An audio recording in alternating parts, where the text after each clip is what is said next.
யாரு அப்பாவா? இவன் கூட அன்னைக்கு போயிட்டு பார்த்தீங்கன்னா நடந்தே வந்திருக்கு. ஒன்றுமே வாங்கி கொடுக்க மாட்டேன்ட்டா. போன வட்டம் காலத்துலயும் 30 ரூபாய்க்கு வாங்கிட்டு கொடுக்க மாட்டான். போன வட்டம் பார்த்தீங்கன்னா ரொம்ப இது போயிட்டு ஒரு 10 ரூபாய்க்கு இது கூட கிடைக்கல. பிறகு என்னமோ அது வாட்டில் போயிருச்சு. உங்களை பசியத்து விடுறோம்.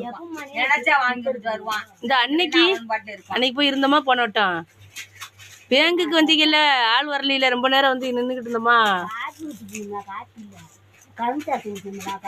அப்ப நீங்க குடிச்சிருப்பீங்க கரும்பு ஜூஸ். நான் எங்கிட்ட வந்துட்டோம்ல. என்ன போன வட்டம் போய் நிக்கலையா 2 பேரும் சேர்ந்து?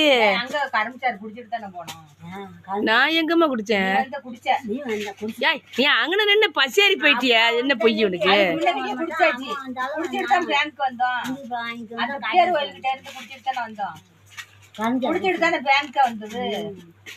எம்மா எம்மா 130 ரூபாய்க்கு அப்ப வாங்கி கொடுத்துச்சு. ஐயோ ஐயோ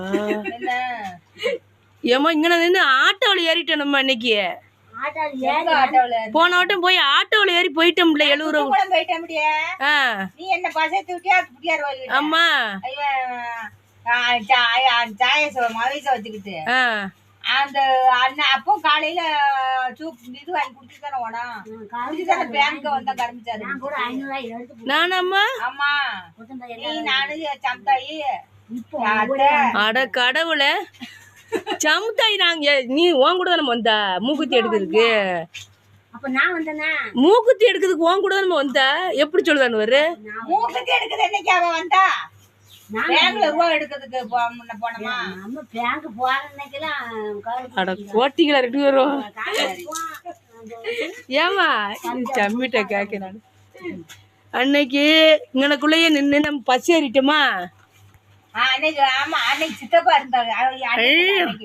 அப்புறம் நான் சொல்லுதம்ல இப்படித்தாம பழைய தூக்கி போடுவா. கரும்பு ஜூஸ் குடிச்சிடலங்க. நானே வயிற்றுல வந்தேன். ஒரு ஜூஸ் கூட வாங்கி கொடுக்கலையேன்னு. 2 பேரும் இதுல மட்டும் ஒத்துமையா பேசுறாங்களே.